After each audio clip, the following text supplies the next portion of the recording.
Good morning, everybody. Welcome to Sell Beyond and Dirtbusters LinkedIn Live, how to take back control of your Amazon Europe. So I'd like to introduce myself. My name is Eloise Finch. I'm founder of Sell Beyond. We help Amazon brands build a better business. My guest today is Gavin Finch. Gavin, who are you and what do you do? Well, Gavin Finch, owner, CEO, general control freak at Dirtbusters. Started off as a cleaning business many years ago, then went into creating trade products for oven cleaning and carpet cleaning, and then from there led on to consumer products and expanding our portfolio of products, and that led to Amazon, and here we are today talking about it again. How long have you been in business, Gavin? Well, in business, I've never worked for anyone else, not in my whole life. Started carpet cleaning at about 19, and then saw opportunities to develop own products for oven cleaning. Most oven cleaning products are caustic; they'll burn your skin, etc. And so, opportunity to develop safe products, safe for the operator, safe in the home for the customers. So, developed tanks and equipment for oven cleaning, and then carpet cleaning products, and then, like I say, it went on to consumer products. And so you started off B2B, and then you ended up doing consumer products, and then you went on to Amazon afterwards. Yeah. Well, was doing so. 2010 started doing products for the trade, and then that basically ran like that to 2013, 2014, and then there was a period of about 4 or 5 months in that year, and it was the same for the whole industry. So I know people that got companies that make carpet cleaning machines, etc. And there's a real lull for about 4 months, and that spurred me to think, well, we need to diversify, and that's what led into doing products for consumers. So we have different avenues. So if there was a lull in trade in the future, we'd still have sales through the consumer side. And how long have you been selling on Amazon for? So when developed consumer products, and that started in the beginning of 2014. And I thought the other day that we started on Amazon about 2015, but I was looking through some sponsored products ads the other day, and I managed to click lifetime, and I see that the first one started in 2014. So must have started the first sponsored product ad, and that's a good 7 years then. Yeah. And what pushed you to go on Amazon? What, you'd already started your B2C. You probably had a website sales. Did you? Yeah, had a website. I'd never bought anything on Amazon. Didn't really know much about it. I don't know quite why I ended up doing it, but I must have read something or saw something, and I signed up, put some products on there. I remember about 2 weeks later ringing up product support and saying, "Oh, I haven't sold anything. What goes on? What's happening with the products?" And they just said, "Hang in there. People will find it, etc. And you can promote your products." And that's probably why I started that first sponsored product campaign, and then started getting sales, and it ticked up and kept growing and growing and growing ever since. And most of my days taken up with dealing with Amazon. You're the biggest Amazon nerd I know, so yes, I can imagine that most of your day is taken up by that. I think it's important possibly to say for people who are watching that it's really, really typical for all companies that we work with, and Gavin is an example, that a lot of companies slide into Amazon as an afterthought. You already had a successful oven cleaning business, an oven cleaning products business, and a training entity. You put some stuff on Amazon, sucked it in, saw, and went from there. And that's really, really typical. And that can then give a bit of context as why some people then find it difficult because you've then got to figure out from scratch from a decision you made just on the off chance. So you've been selling on Amazon UK since 2014. Yeah. What made you choose Amazon Europe as a sales channel? Well, just going back to why so when I started selling on Amazon, it very much linked in with my. I've never been I don't like pushy selling, so I always just like to give customers the facts, tell them about the products, let them make their own decision, which is basically what you get on Amazon. You show them your product, tell them everything about it, pictures, etc. Give them the price, and they scroll through, pick the product that they want to buy, and do it that way. What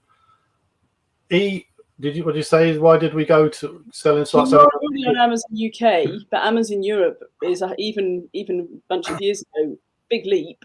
Yeah, it was. Well, the daunting thing at the time is that you had to sign up for 7 EU VAT, country VAT registrations, that was the most daunting thing, because having just dealing with the UK VAT at the time, is a headache enough. But they paid for us to do a program where all the countries got registered with a company called Avalara. They're a provider of Amazon VAT and finance.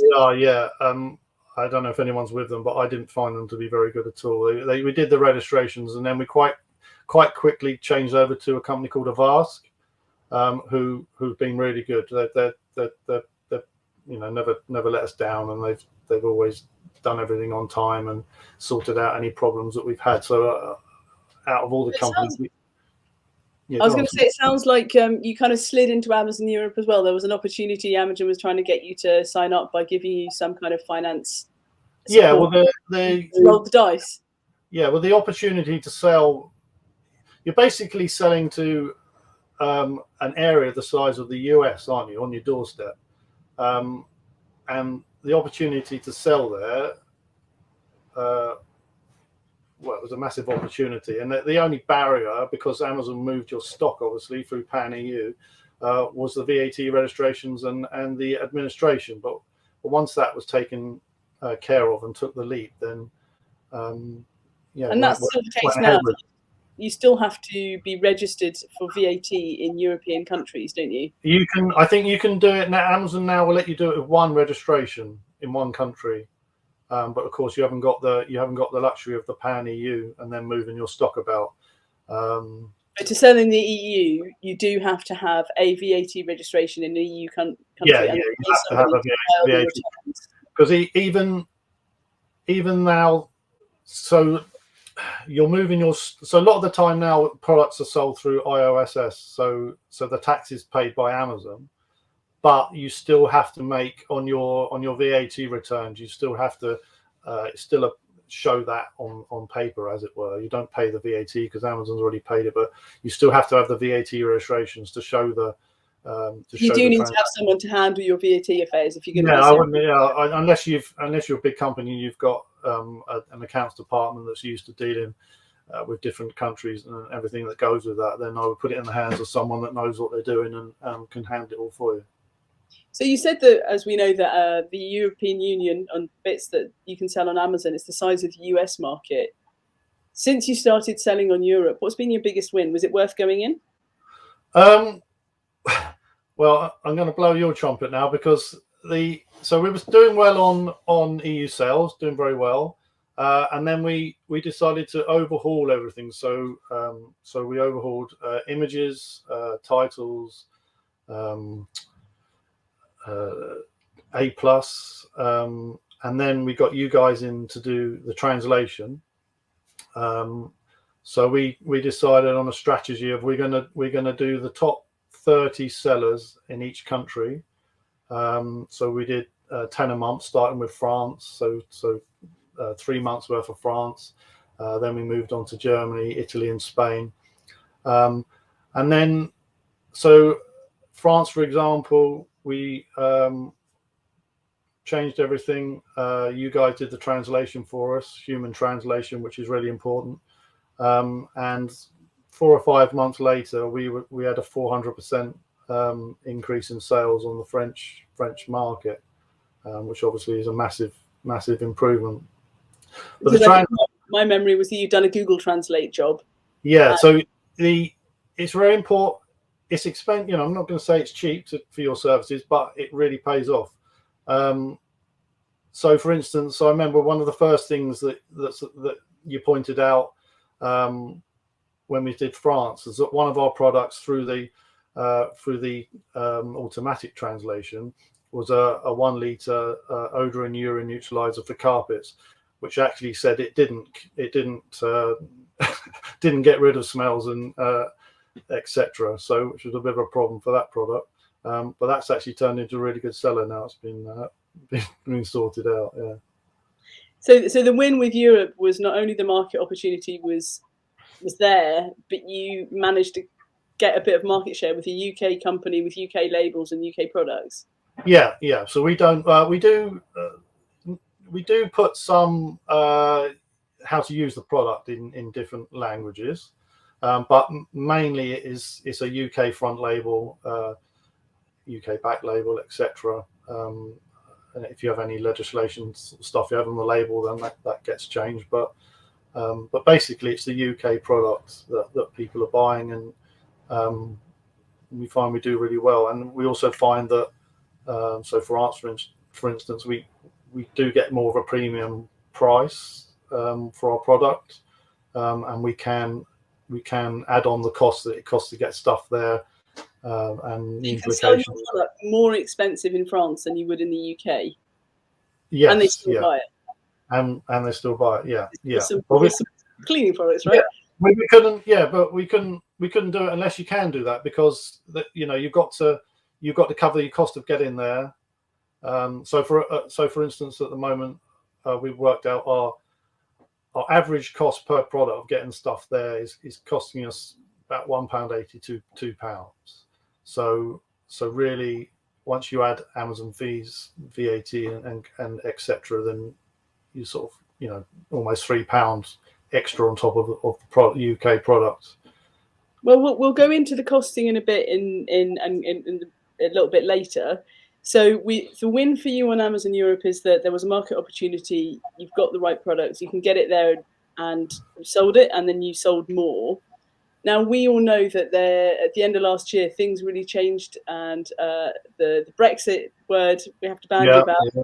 And a lot of people just stopped. Many companies that we speak to, possibly some people that are on the LinkedIn Live watching today, decided to press pause on Amazon EU. We know that there are issues with haulage, with paperwork, with customs checks, and a lot of people just press pause. Now, for you, what was the biggest challenge this year to getting Amazon EU working, and how did you overcome it? Well, end of last year, we sent loads of stock in, so we did have stock there for the new year, for 1st of January, to tide us over for sort of 6 months. 6 weeks. Well, what we found. So we do MFN and we do FBA. Could you explain what they are, just for anyone listening? Sorry. So FBA is where you send the stock to Amazon, they pack, pick, and ship it. MFN is where you pack, pick, and ship yourself. So you have your own warehouse on site. Yeah, so you have your own. Yeah, so obviously some companies would be full FBA or use 3PL, which outside companies to do their fulfillment. We use FBA a lot. Very big on FBA, but we also, because we have our own websites and other outlets, we have our own warehouse and a team of pack pickers and shippers, and we have teams to prepare pallets before they go off to Amazon. So we got stock in before January, and then we had COVID, we had Brexit. Hauliers pretty much, I think there was down to something like 10% of normal crossings happening, partly drivers not wanting to cross borders and get stuck, etc. And so we didn't really get going again and get shipments across until about March. We had shipments prepared, but the hauliers, It was taking about a month to pick them up. The company we went with to do our customs and everything. And then it slowly got better and faster, and now we're down to a point where we'll have a shipment of say 10 pallets. We'll notify them that they're ready. They be collected usually within sort of 2-3 days, maximum of a week, and normally they're received in Germany in about 3. Been 2 weeks a couple of times, but usually 3 to 4 weeks. So what new thing did you need to do to overcome all of these challenges for Amazon EU? Well, on the MFN side, our own parcels, we basically had to give up on that until July when IOSS came in, and now our sales are back up to what they were, because we send with DPD into Europe. Now we have the IOSS number from Amazon where they're paying the VAT. It's pretty smooth through, as long as you've got your paperwork right, which is sort of automatically generated through our system. And usually we send it out, and normally 3 days later, maybe 4, it's with the customer in France, Italy, Germany, Spain. So that's back up and running. That was a nightmare for the first few months. Everything was getting stuck in customs, nothing happening. So we stopped that, concentrated on pallets. So we had to, how you prepare pallets, etc., changed. We just had to work around problems and get them solved and get the stock there. Work around problems and get them solved. You make it sound so easy, Gavin, but I'm sure that a lot of people listening have seen these problems and possibly not known how to solve them. Feel free, if you're watching, to put any comments or questions in the comment section, and we'll deal with how to work around problems at Dirtbusters and specific things. We'll go into some specifics in a little bit. For you right now, have you grown on Amazon EU this year in relation to other years? It hasn't grown. We're pretty much back to what we were under Pan EU. Obviously, it's taken a lot of work to get there, but I can. So at the moment we're on a pilot for they've started doing European Fulfilment Network, so where they'll move some orders. So if you're out of stock in the EU, they'll move some orders from the UK for delivery in the EU. So that started out with they're doing it through so a few categories and working their way through categories. But I think it's a sort of like a data gathering exercise where maybe some sort of Pan EU might happen again in the future. So if that does happen, really you want to be up and selling in the EU and have your products there. You already want to have organic ranking, people who can see them, and then because otherwise you're starting again from scratch, and then if stock does start getting moved around again, you're in with everyone else. And if you get your stock there, invest in it, start selling, gain ranking, and I mean, for us on our categories, there seems to be less competition in the EU on our products than there is in the UK. So we've heard that with other people as well, that because the short answer is a lot of people in the UK stopped selling in the EU, and certainly on the same hand, I know Europeans that have stopped selling in the UK, and so there's more opportunity in the categories because there's less competition from UK sellers, and we've heard that from other businesses as well. So how big do you think the EU is as a growth opportunity for you in this coming year? Now you're back in both MFN and FBA. Well, I mean, I think, hopefully we should be able to double it. We're going to go big in sales.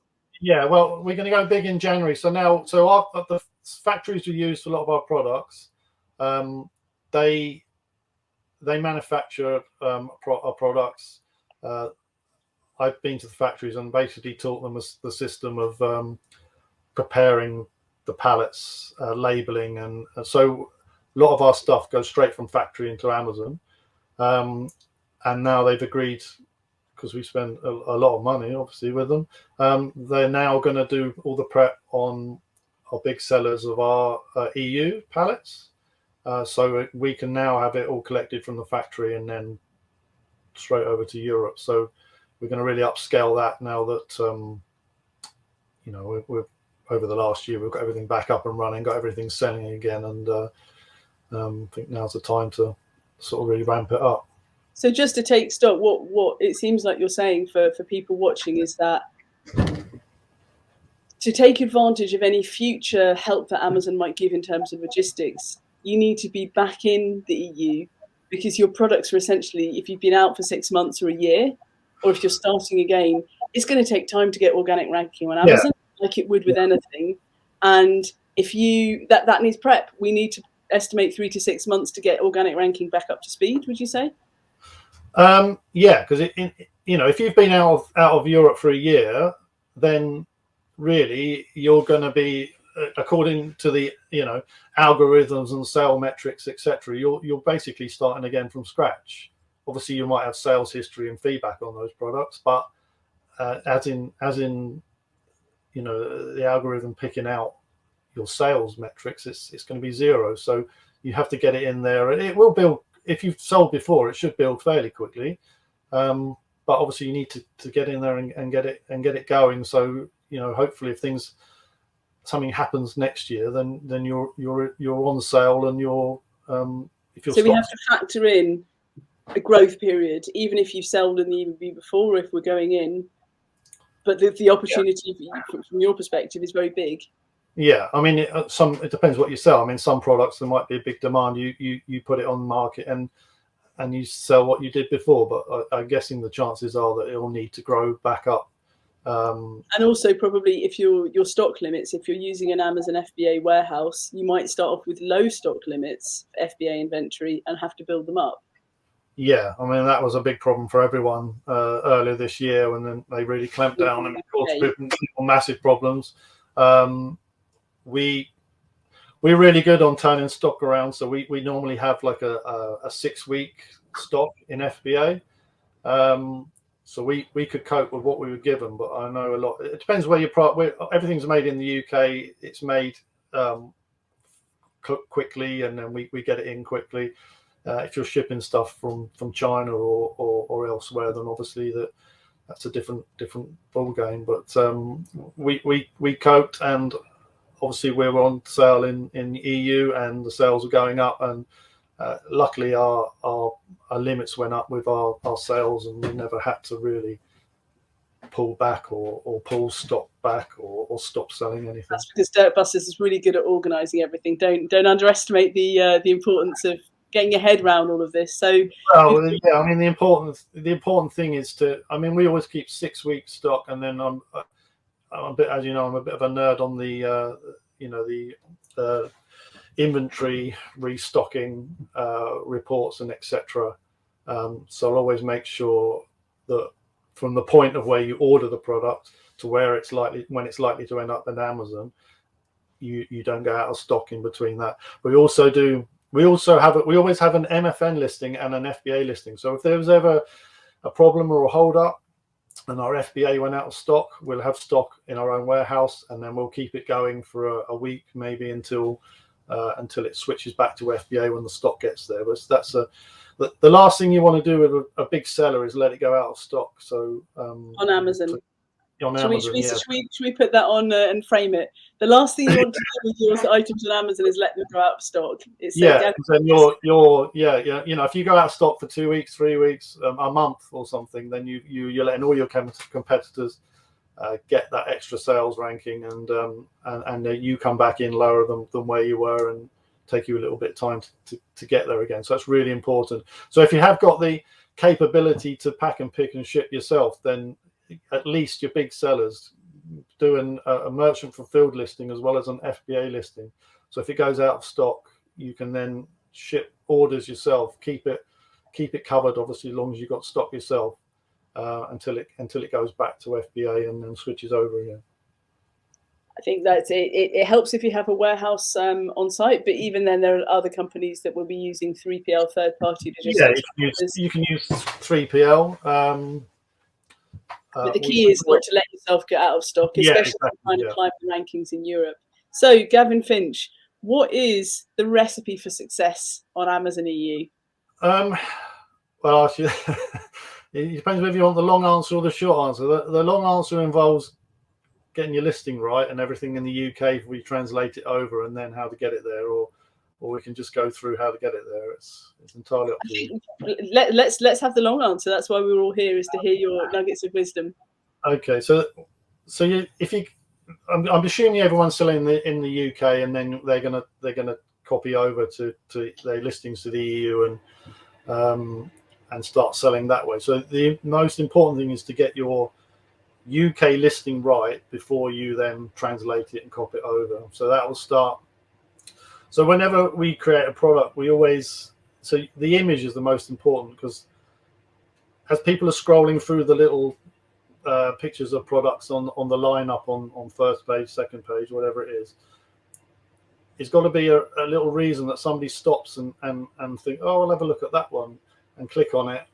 And once you're into your listing, then you've got a chance to tell them about it. So it's really important to get your images right. If you're designing a product, we always Photoshop a new product into an Amazon listing page, so that we can see what it looks like. So when someone's looking through the listing, can you see what it is? Is there the colors or the design of the product? Is it going to draw your eye to it? And at the design stage, you're already thinking about Amazon and how it should look. Yeah, because you've got a tiny little picture, on a mobile or desktop is obviously larger, but you want it to, what does it look like in that little box? So that's really important. So we always Photoshop and mock that up to see what it looks like before we go ahead with anything. And then obviously your other images, to have a really clear image, get it as big as you can, get it attracting the eye and drawing it for somebody just to think, well, I'll click on that and have a look at that one. And there's something different about it, or I like the colors, or whatever it may be. Something's got to make someone click on it. Obviously, then your other images, your title. Someone said to me quite a few years ago that they reckoned it was the first about 5 or 6 words on the title that people take in first, and that's what will catch someone if they haven't looked at the image. They're reading what the title is, and then they'll click on into your product. Obviously, getting your title right, getting some keywords in there. So we need all of the recipe for what makes a good listing. It has to be right in the UK. Yeah. And do you experiment with products in the UK before you send them into the EU? Yeah. So basically, So basically, you make know that they're going to be a seller in the UK before we'll switch it over to the EU. Obviously, important, like your bullet points, get everything about your product, bullet points and A+. Everyone, if you're a brand, then you should be using A+. If you're not, then you want a really good talking to, because A+ is a really. We're happy to talk with anybody that wants to go into this in more detail, because it is, as you say, extremely important to catch the eye. But also, you need to give the customer everything about your product and everything that might be different, and a reason to buy your product from someone else. So for us, our product's a little bit more expensive, premium, but our dilution rates tend to be double what other people. So you might, for instance, carpet cleaner solution, you might buy one Amazon selling for sort of £15, and ours is 21, but it will last twice as long. So in effect, you're paying £30 for the other product. If you were selling cosmetics and yours is 120 ml of product, and the competitor, the bestseller, is 100 ml, then you'd really bang on the point that you get 20% extra product. So things like that, and don't assume that the customer knows everything about. Don't assume that the customer knows everything about your product. I think we'll frame that. Well, there's always, remember, there was a marketing book and talking about a study back in the day when people had milk floats and the milk delivered. And I can't remember where it was, but there was two dairy companies, and they were delivering Oh, we market share. I'm not sure if say that again, because you came out. So back in the day there was a marketing company. So yeah, so the old-fashioned milk, your milkman delivering milk. So there's two companies in the town. They're both selling the milk, and just advertise, buy our milk, it's lovely milk or whatever. And then one of them decided to put on their milk floats, we sterilize our bottles, and then their market share went right up. They both sterilized the bottles, but one decided to tell everyone that they sterilized the bottles, and that led to better market share, and then sort of that's a great example. And I think it might be helpful to know that it's a common problem. We all have it with the stuff that we know most about. Sometimes we need other people to tell it. At Sell Beyond, we help companies do it. But in your company, I think it's your son or your son-in-law that has a marketing background, and maybe you have other people in your company to help you tease those selling points out. Yeah, I mean, also maybe I help design the products. I know how they all work. Have used them out in the workplace years and years ago. A lot of the products, so I design them to work, so I know them inside out. So maybe I might have an advantage of telling people about things that they, that other people might take for advantage. I don't know, but I try to get, we try to get everything in there that we can tell the customer. Then hopefully they'll make the decision to click and buy our product, which they do, obviously. So we've got a good listing, good products, the A+. We're telling people about what's special about the. A lot of people think Amazon is very price driven, but it sounds from what you're saying, you think people need to know. It's an education and emotion piece. Well, it is price driven, but also there's a big percentage of customers, I think, that go more for quality and performance and premium, and that's sort of more the side we're on. And obviously we do very well with that. So it's not always about price. If you give a customer, like, a better performing product, whatever it may be, there's something different about your product, that there's something they're getting more with that product, then you will have customers, if you tell them about it, that will pay a little bit more for it.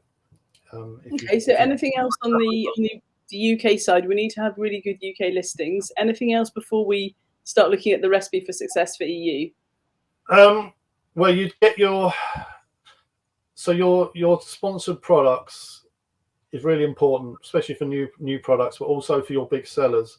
So you'd get that right in the UK, and then you would then obviously replicate that in the EU. So with sponsored products and brand and video, I always say that there's attack and defense. So attack would be you've got a new product, or you've got a low selling product, and that would just be promote that product, show that product, try and gain sales on the product. And so you can do that with sponsored products, videos, brand sponsorship, product placement, which is your traditional way of doing that.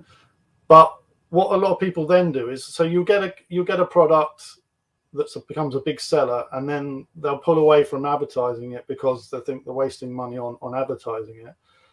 But then we would then go into defense. So then you would defend. So if you had a product that was making 20% of your company sales on Amazon, then you would really want to defend those sales. So then you would place, you do a brand ad, you do a video, you do sponsored products, you do brand placement of your own products on your product to stop other. Last thing you want is to click on your product, somebody click on your product, and other competitors then say, well, have a look at this, we see it a lot. If I searched Dirtbusters and found someone else on your, Mr. Muscle or somebody advertising on this, because you've not done that protection. So we need good pay-per-click campaigns in the UK anyway, and know how to use them. Yeah, so get a handle on that, and then obviously you would replicate that sort of outlook in the EU as well. So promoting, it's a little bit more difficult because there's somewhere where you could come in, because in the UK, you can sort out your own keywords, the language, but the big the big difference, obviously, with the EU to say like selling in the US with the same sub market is the language, because you've got all these different languages. So that is a headache. But if you do that right and get the translation and get keywords and etc. right, then there's no reason why you can't sell really well there. Okay, so there's a marketing job to do and a translation job potentially once the UK one's away. What else is in the recipe for success for selling on the EU? Well, getting the stuff there for a start. Getting the stuff there. Okay, this sounds important. Okay. So do you want me to go through the process? Well, a lot of companies I speak to, and possibly some people on this LinkedIn Live, it seems just impossible. There seem to be, before, a lot of people were just putting things into Amazon UK and Amazon was shipping it over to Europe, and now the whole realm of all of the things we need to do just make it seem impossible for a lot of people. Yeah. You're making a success about it. What do we need to do? Top 10 list of things we need to do to get. Well, I can only talk about pallets because we don't send any parcels. So you're thinking big. So you've got a vision where we're going to send a ton of stuff to you because people want it, and we're sending it in pallets. Yeah. So that's the only way we do it. So I can't give any advice on sending parcels. It should be, the paperwork should be the same, but I don't know. So starting with your pallet. So you don't want it to get all the way to the doors of a fulfillment center and then kick it out because there's something wrong with it. So if you're going to send to the EU, you must use EPAL heat-treated stamped pallets, Euro pallets. That's the only ones that get accepted. You can't use UK pallets. Okay, they have to be an A+ grade, so no chunks out of it, paint on it, etc. So you want good EPAL EU pallets. When you build your boxes on your pallet, no overhang. So you have to build it within the dimensions of the pallet. You can't build it over at 1.8 meters tall. And the important thing is it can't be over 500 kilograms. So you have to keep it under 500 kilograms, including the pallet. And then you clear shrink wrap it. Can't use black shrink wrap, anything else. Has to be clear shrink wrap, just the same as anyone sending to the UK. And then once you've wrapped your pallet, and you want to, you wrap it quite a few times round because it's going quite a long way. You want to make sure it stays on that pallet. And then your 4 pallet labels, one on each side of that pallet. Your paperwork. So you need a UK. So you need to do a commercial invoice for those products to get it through customs. You need a UK EORI number, and you need an EU EORI number. And the big mistake a lot of people make is that, so they're exporting we're exporters, Dirtbusters, and they put the receiver in the EU as the fulfillment center where it's going. So you're basically then making Amazon responsible for the VAT. So that's incorrect. So your UK EORI number is exporting to your EU EORI number. You're essentially exporting to yourself. Yeah, exporting it to yourself. So, and then Amazon is the destination, the delivery address. So that's really important. So that we need to apply for a UK EORI number, an EU one particularly, and these are very common errors. I've spoken to people this week that have sent Euro pallets, that pallets in them weren't Euro pallets, and not had an EU EORI number. So important things. What next? Yeah. You then need another important thing, which I've had a few emails about from the company I use, which people are, when you put your cost price down, make sure it's an honest cost price, your actual cost price. Some people when we first started sending shipments over to the EU in March, they went to Germany, and then the German customs, we didn't know had a problem. Ours always went through on our cost price, but people were getting caught out. I don't know for what reason, but they were getting charged VAT on the Amazon sale price, which is going to make a big difference on your VAT bill that you pay out. obviously you can claim it back on your return, but you've got to fork it out to start with. So make sure you put down your actual cost price of your product. And I'm guessing they may have data on similar products and what the cost price are on other products. So I don't know what's happened if people are trying to sort of underprice it to save on tariffs and stuff like that. But that's happened a few times. So I just say put down your honest cost price. And then you need a company to ship the pallets and act as your customs agent. So there's two ways of doing that. So we looked at the two options. So you've got indirect, which is what we use. So we use a company to do all our customs clearance, but we are legally responsible for the VAT at the end of the day.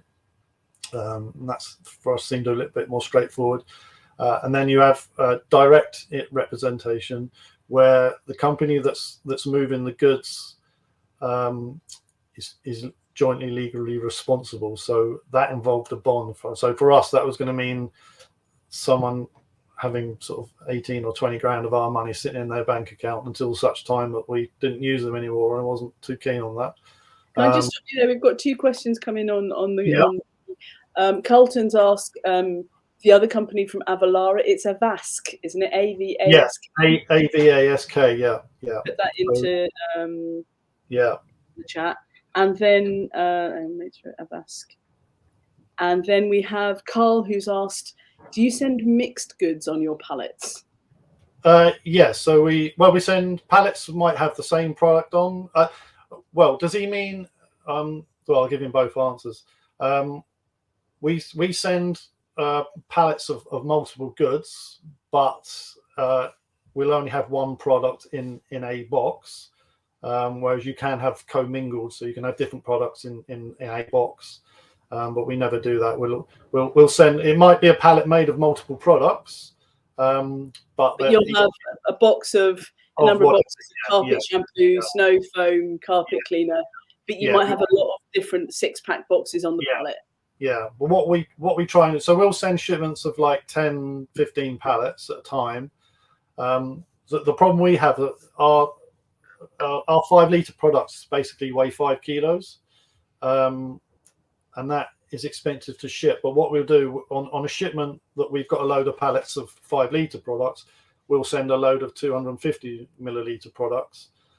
So there might be 1,000 of those, and then the average cost averaged over those products might take it down to say £1.50 per product. So what you're doing is playing with the weight limit you've got to kind of make sure the unit cost for shipping is even out. Yeah, if you're sending, if your product weighs 15 kilos and it's quite bulky, it might be that it's not feasible to send it and make a profit on it. It depends what your margin is, but if you're selling cosmetics and something's like 100 milliliters, 100 grams, and you can send thousands on a pallet, then and it's costing you like 40p an item or something, then really, get it on a pallet and get it there, because it'd be silly not to. I mean, it sounds daunting, like all this sort of, it's probably like the same, when anyone signed up for Amazon and first went on Seller Central, it's probably very, very daunting. But once you get your head around it, it then becomes, you navigate and it becomes simple. And it's the same with shipping goods. Once you've done it a couple of times, sounds like a bit like one of those GCSE maths problems. You've got this volume dimension and you've just got to put things in. So let's resume. You need to get reliable Euro pallets, and I know there's companies on here that are building them themselves. You're buying them in, aren't you? No, you've got people building them themselves as well, haven't you? You mean Euro banking the pallet to send? Yeah. You've got people banging bits of wood together to create these Euro pallets, but you can just buy them in. No, we never make a pallet. We'd always just buy them in. You're buying in the Euro pallets. You can't buy. You have to buy. It has to be an EPAL stamped pallet, so you have to buy it. Basically, buy it in from. Okay. We've got an agent to deal with. We've got commercial invoice and all of that. We've got an agent to deal with customs, and we've got the choice of direct or indirect. Yeah. And you're saying the indirect, You don't have to put up a bond. You don't have to give someone a lump sum of 20 grand. It might work for other companies, but definitely you and some other companies I've spoken to are using the one where you don't have to put up a bond. Do you want to share the name of that company that you're using? Yeah, so we use a company called Regional Express. So they ship stuff all around the world. They're used to dealing with all different sorts of customs. Now the advantage that we've got a Regional Express. So when stuff started being shifted, it went to Germany. Yeah, you paid if you had tariff. If your product was coming from outside the UK and you had tariffs, then you would pay the tariffs. You would pay the VAT. It would be released and then get delivered into Amazon. But what Regional have done, there's something called Article 23 where in the Netherlands they're the only country that do it. So basically Article 23 is where the VAT is deferred. So basically you'll just pay the VAT normally as on sales as you make them, and it's a paper transaction. So basically it's like a movement of goods. So on the VAT return, the cost of the VAT, it goes in one side, and so your indirect customs agent is shipping through the Netherlands, which has an advantage for you. Yeah, so you don't have to pay any VAT up front. It gets deferred. And then you pay your VAT on your sales as you normally would. Okay. Like I say, and your VAT agent, you have to forward the paperwork for that. That goes onto your return, but it goes in one box and goes in another box, and they counter themselves out. So and then what next?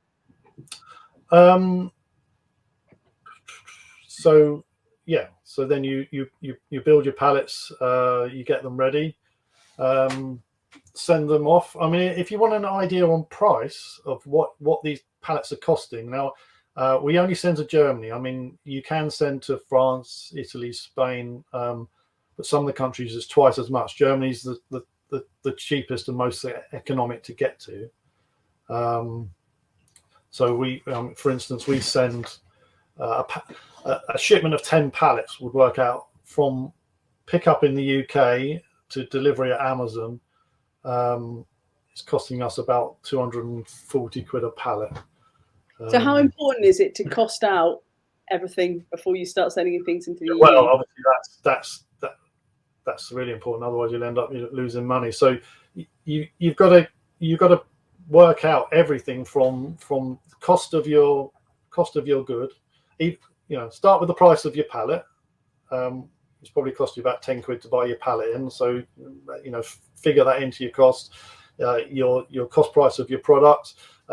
If you're prepping yourself, the cost of your bag. If Amazon's prepping it, the cost that they're going to charge you to bag a product or prepare a product or label it. Any boxing, anything that's in the shipping, obviously. And then you've got to divide that by the amount of products on the shipment, and then work out what profit you can make the other end. You have got with build international listings where you basically Amazon says press a button and sell you into Europe just like that. Yeah. So you can use your UK price so they link up. So the UK links with the EU pricing, and it'll automatically adjust every day with the exchange rates, etc. But you can set you can set price for FBA, PAN EU, and MFN, and you can set it at same cost as the UK. You can set it as the same cost as the UK plus a percentage, or plus a fixed price. You can set it as a percentage above the UK price. So you might say, well, this is costing me so much to get it here, I'm going to charge 30% more in France than I do in the UK to cover. Because you also got to look at the fulfillment costs. So they changed each country and from where it's going. So I mean, France tends to be the most expensive, and Germany and Netherlands usually the cheapest. So you've got to factor in those costs. It's costing you on that side, of course, the commission you're paying on that product. I would say, just for anyone listening who thinks this sounds actually quite overwhelming, Gavin is doing really well in Europe because he's taken the time to cost all these things out, and it's not as scary as it might appear to you, because having just a piece of paper or an Excel sheet with all of these costs. Have you then made choices not to send things into the EU this year that you previously did?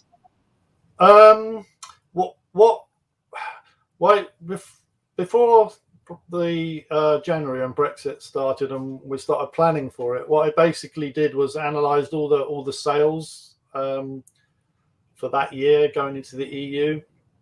The first thing we did, we concentrated on the top sort of 20, 30 sellers in each country, made sure, because for us, they tend to make up sort of like 89% of the sales. So if you keep those covered, then you're pretty much covering your existing sales. So that's what we did. And now we started adding more products back in, but generally, if you cover all your big sellers and keep them covered and stocked, then just the same as the UK, then you can't go wrong, really. Okay, well, we've got 10 minutes left. There's Julian who's put up a comment. ISPM 15 heat treated pallets. Is that yeah. So well, from what we have delivered, all the EPAL pallets will have a stamp on them, heat treated stamp, and as long as it's got EPAL on it and the heat treated mark on it, then you're okay.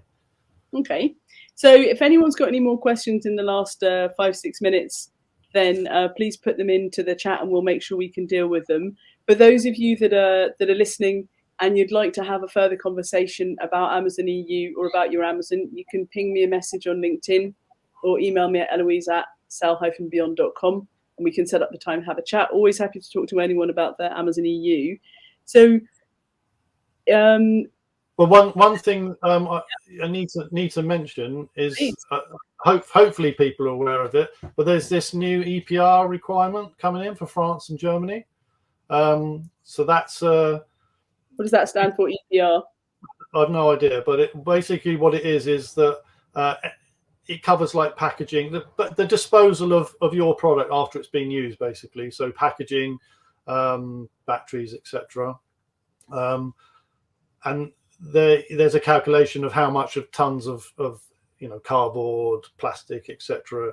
you use per year, and then you pay a fee for that. But there's schemes for it. So the Germany's got a scheme, France has got a scheme, and Amazon's saying that basically if you don't provide the scheme number by the start of January this year, then your products that come under those categories are going to get pulled. How easy is it to find that particular piece of information? Well, we had an email about it. Everyone should have had emails about it. I saw on the news feed, I think a couple of days ago, there was something about it. So if people look through the news feed on their homepage on Seller Central, they should be able to find it. I mean, they'll need to find a company. We found a company in Germany that registered us in Germany and France. France, I don't think it's going to be so much of a problem. Amazon, I think that's what the news was that basically if you don't sign up for it, Amazon will then calculate. We all know what that looks like when Amazon starts. Amazon will calculate for you your plastic and cardboard, etc., and then they'll pay it over out of your account. Thank you very much. So it's probably in your interest to get registered and do your own calculations on that side. Well, as with most things, don't let Amazon calculate for you. Do the math for you. Yeah. So it takes a little while to get registered. So we've got all ours. I think Germany was pretty quick. France, probably about a month or something. So if people haven't got that, or they want to resell into Europe, then they're going to need those registrations. And I can give you the company we used in Germany if you want to share it with people. And then they're really good. Didn't cost that much. I don't know if you know them. Do you know them enough? I can put it in the chat now, or do you have? I can't off the top of my head. I think it was like I can't remember what it was, but it wasn't a massive amount of money anyway. It was fairly reasonable,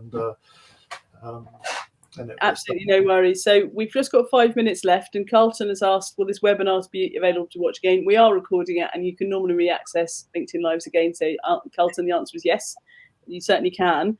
So 2 more questions then. What's your top tip from standing out from the crowd on Amazon EU? Well, I think basically what we covered before. So you get your listing right, get your translation right, images, your sponsored products and brands. Also on that side of things, if you're what you don't want to do is lose money on. It's very easy to lose money on sponsored products and sponsored brands, etc. So we try and aim for a maximum 10% ACOS that we'll pay. So that's because you calculated your profitability to start with. Yeah, so so most if you sell a product averaged over what it's costing you to advertise that product, you'll pay Amazon the 15% fee, and then your sponsored product fee. If it's got an ACOS of 10%, then you'll pay another 10% on top average.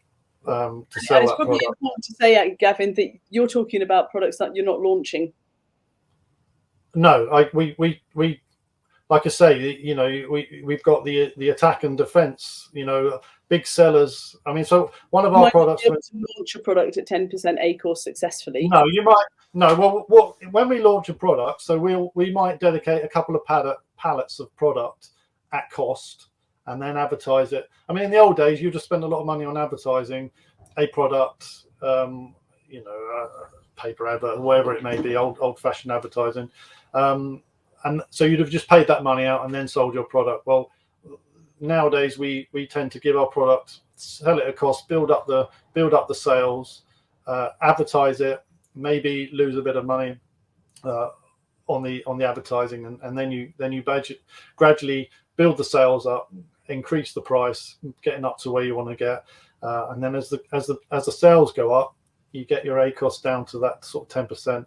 So what we're saying is that it's a long-term view when we launch. I mean, we've got products. Our wetsuit cleaner, Coco Loco brand, we do wetsuit cleaner, was #1 on Amazon.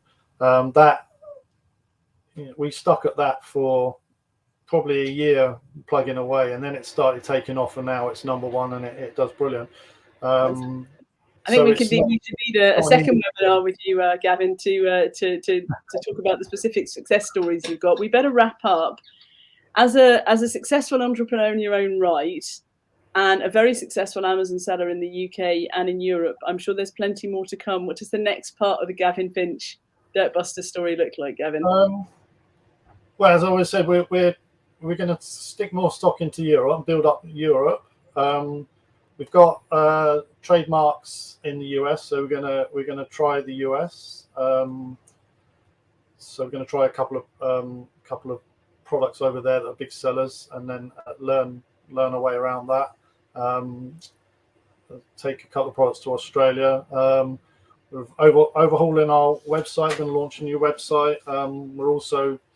There's a couple of lines of our products that lend themselves to wholesaling, so we're hitting that next year as well. So it doesn't stop. You have to remember it's quite easy for Amazon to become a big percentage of your business, which is great, but also you've got to remember that the sobering thought with Amazon is that if you could be selling 10-15 million pounds a year, and if you disappear or your account got suspended or something, or you was no longer there, there's always someone else selling a product the same as yours or nearly the same, and they'll just sell them that product instead. So keep your business, build your business up off Amazon, build it on Amazon, but always on Amazon make sure that you're there and you stay there and you keep selling, basically. That's brilliant advice. Thank you so much, Gavin. Thank you for everyone who was watching today. And you can ping me if you'd like have a chat about Amazon anytime. And I'm sure we'll be doing another session with Gavin, because he's such a fount of wisdom. We want to hear all the other good things you're doing. Gavin, thank you very much for your time. Really No problem. appreciate it today. All right, great.